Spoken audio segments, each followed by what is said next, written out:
Daily bread Bible facts.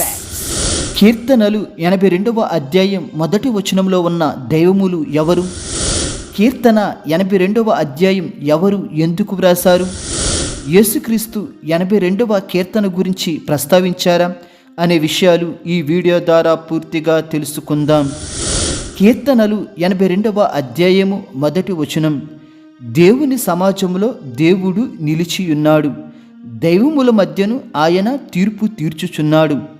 ముందుగా ఈ 82వ అధ్యాయం ఎవరు ఎందుకు వ్రాసారో తెలుసుకుందాం. ఈ అధ్యాయాన్ని ఆసాపు అనే సంగీతకారుడు రచించాడు. ఈ ఆసాపు దావీదు మరియు సొలొమోను కాలంలో గొప్ప గాయకుడు మరియు సంగీత కళాకారుడు మరియు సంగీత కూర్పులలో ఒక ప్రవక్త. మొదటి దినవృత్తాంతములు 15:19 మరియు మొదటి దినవృత్తాంతములు 16:7 మరియు మొదటి దినవృత్తాంతములు 25:1-6 మరియు రెండవ దినవృత్తాంతములు 29:30 ప్రకారం దావీదు కాలంలో ఆసాపు సంగీత విద్వాంసుడు మరియు దీర్ఘదర్శి. ఈ ఆసాపే కీర్తన 82వ అధ్యాయాన్ని రచించాడు. ఈ 82వ అధ్యాయంలో అన్యాయపు తీర్పులు తీర్చే న్యాయమూర్తుల గురించి ఆసాపు ప్రస్తావించాడు. అందులో భాగంగా ముఖ్యంగా మొదటి వచనంలో ఇలాగూ వ్రాయబడింది, దైవముల మధ్యను ఆయన తీర్పు తీర్చుచున్నాడు. ఆయన అంటే దేవుడు, అంటే దైవముల మధ్య దేవుడు తీర్పు తీర్చుచున్నాడు. దేవుడు ఒక్కడే అయినప్పుడు ఆ ఒక్క దేవుడు మరొక దైవముల మధ్యను తీర్పు తీర్చడం ఏమిటి? అసలు ఈ దైవములు ఎవరు అనేది ఇప్పుడు వివరంగా తెలుసుకుందాం. హిబ్రూ బైబిల్లో దైవములు అను ప్లేసులో ఎలోహిం అని వ్రాయబడింది. ఎలోహిం అను పదం బహుళత్వాన్ని సూచిస్తుంది. ఎలోహిం అంటే ఒక్కడిలో అనేక దైవములు ఉన్నాయని అర్థం. ఈ ఎలోహిం అనే పదం బైబిల్లో తరచుగా త్రిత్వమును సూచించడానికి ఉపయోగించబడింది. అలాగే కొన్నిసార్లు అన్యమత దేవతలకు మరియు వివిధ దేశాల్లో ఉపయోగించే అబద్ధ దేవుళ్లకు బహువచనంగా ఈ ఎలోహిం పదం కొన్నిసార్లు ఉపయోగించబడింది. మరియు దేవదూతలను సూచించడానికి ఈ ఎలోహిం అనే పదం కొన్నిసార్లు ఉపయోగించబడింది. అయితే ఈ కీర్తన 82:1లో మాత్రం ఎలోహిం అను పదం అనగా దైవములు అనే పదం దేనికోసం ఉపయోగించబడిందో ఇప్పుడు తెలుసుకుందాం. ఇందులో వ్రాయబడిన దైవములు ఎవరో తెలుసుకోవాలి అంటే కొన్ని వచనాలను మనం డీకోడ్ చేయాలి. అందులో భాగంగా అదే అధ్యాయము 6వ వచనం చదువుదాం. మీరు దైవములనియు మీరందరూ సర్వోన్నతిని కుమారులనియు నేనే సెలవిచ్చుచున్నాను. ఈ లేఖనంలో దేవుడే స్వయంగా మాట్లాడుతున్నాడు. మీరు సర్వోన్నతిని కుమారులని మరియు దైవములు అని దేవుడు అంటున్నాడు. అంటే దేవుడు దైవములని ఎవరిని అంటున్నాడో తెలియాలి అంటే యోహాను సువార్త 10వ అధ్యాయము 34-35 వచనాలు కూడా చదవాలి. అందుకు యేసు, మీరు దైవములని నేనంటినని మీ ధర్మశాస్త్రంలో వ్రాయబడి ఉండలేదా? లేఖనము నిరర్ధకము కానేరదు కదా. దేవుని వాక్యం ఎవరికి వచ్చినో వారే దైవములని చెప్పిన ఎడలా. యూదులు యేసుక్రీస్తును దేవదూషణ చేస్తున్నాడని రాళ్లతో కొట్టడానికి ప్రయత్నించారు. ఈ సందర్భంలో యేసుక్రీస్తు ఈ మాటలు పలికాడు, మీరు దైవములు అని నేను అన్నానని ధర్మశాస్త్రంలో వ్రాయబడలేదా అని యూదులను యేసుక్రీస్తు గారు ప్రశ్నించారు. అయితే యేసుక్రీస్తు 82వ కీర్తన గురించే యూదులకు జ్ఞాపకం చేశాడు. అందుకే ధర్మశాస్త్రంలో వ్రాయబడలేదా అని యేసు అన్నాడు. అయితే మీరు దైవములని దేవుడు ఎవరిని అన్నాడు? అలాగే కీర్తన 82:1 మరియు కీర్తన 82:6లో కూడా మీరు దైవములు అని ఎవరిని అన్నాడు? ఎవరిని అని దైవములు అన్నాడు అంటే భూ సంబంధమైన న్యాయమూర్తులను దేవుడు దైవములు అని అన్నాడు. ఎందుకంటే ఆయన యొక్క వాక్కును అమలు చేయడానికి దేవుడు న్యాయమూర్తులను ఉపయోగించుకుంటాడు. అందుకే న్యాయమూర్తులను దైవములు అన్నాడు. దీని ప్రకారం కీర్తన 82:1 వ్యాఖ్యానం చేద్దాం.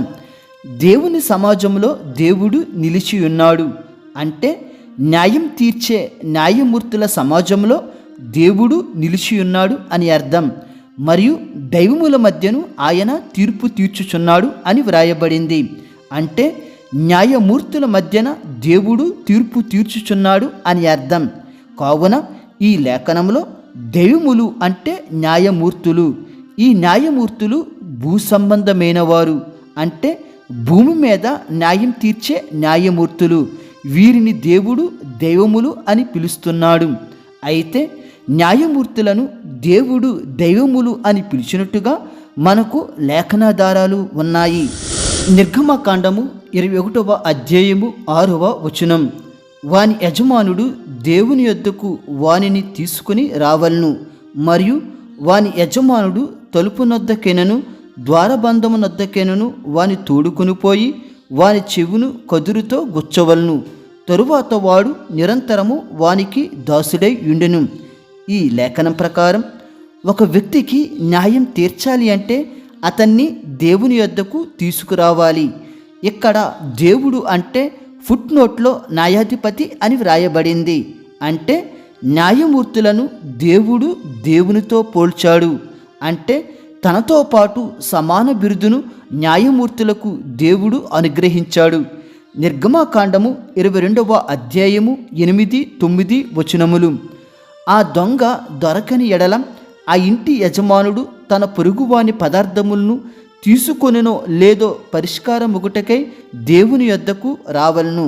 ప్రతి విధమైన ద్రోహమును గూర్చి, అనగా ఎద్దును గూర్చి, గాడిదను గూర్చి, గొర్రెను గూర్చి, బట్టను గూర్చి, పోయిన దానినొకడు చూచి ఇది నాదని చెప్పిన దాని గూర్చి ఆ ఇద్దరి వ్యాజ్యము దేవుని యొద్దకు తేబడవలను. దేవుడు ఎవని మీద నేరము స్థాపించినో వాడు తన పొరుగువానిని రెండంతలు అచ్చుకొనవలను.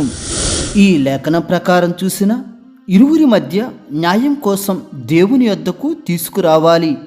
దేవుడు అంటే న్యాయాధిపతి, అంటే న్యాయం కోసం న్యాయాధిపతి దగ్గరికి తీసుకురావాలి. కావున కీర్తన 82వ అధ్యాయంలో రాయబడిన దైవములు ఎవరంటే న్యాయమూర్తులు. వీరిని దేవుడు దైవములు అని పిలుస్తున్నాడు. భూ సంబంధమైన న్యాయమూర్తులు సరిగ్గా న్యాయం తీర్చట్లేదని, పక్షపాతం చూపిస్తున్నారని పరమ న్యాయమూర్తి అయిన అసలైన దేవుడు వారి మధ్యన నిలిచి ఉన్నాడు. ఈ భూ సంబంధమైన న్యాయమూర్తుల మధ్యలో ఉండి పరమ న్యాయమూర్తి తీర్పు తీరుస్తున్నాడు. అందుకే వీరిని ఉద్దేశించే దైవముల మధ్యన ఆయన తీర్పు తీర్చుచున్నాడు అని వ్రాయబడింది. అలాగని భూ సంబంధమైన దైవములు అసలైన దేవుడిలా నిత్యం జీవించరు. సాధారణ మానవుల్లాగానే వారికి కూడా అన్నీ సంభవిస్తాయి. 7వ వచనం చదువుదాం. అయినను ఇతర మనుషులు చనిపోవునట్లు మీరును చనిపోవుదురు, అధికారులలో ఒకడు కూలినట్లు మీరును కూలుదురు. న్యాయమూర్తులను దేవుడు దైవములు అని పిలిచినా గాని ఇతర మనుషులు చనిపోయినట్లే వారు చనిపోతారు. ఒకడు కూలినట్టు దైవములనే న్యాయమూర్తులు కూడా కూలిపోతారు. కావున న్యాయమూర్తులను దైవములుగా పిలిచినా గాని సాధారణ మానవుడికి సంభవించినట్టే వారికి అన్నీ జరుగుతాయి. కానీ పరలోకములో ధవలవర్ణ సింహాసనం దగ్గర, న్యాయపీఠం దగ్గర ఆసీనుడై ఉండే యేసుక్రీస్తు యొక్క గొప్ప అధికారం భూమి మీద ఉండే న్యాయమూర్తులకు దేవుడు ఇచ్చాడు. కావున దేవుడు వీరిని కూడా దైవములు అని పిలిచాడు. ఎందుకంటే దేవుని వాక్కుకి, అనగా దేవుని చిత్తాన్ని అమలు చేయడానికి న్యాయమూర్తులు పిలువబడ్డారు. అందుకే దైవములతో దేవుడు న్యాయమూర్తులను పోల్చాడు.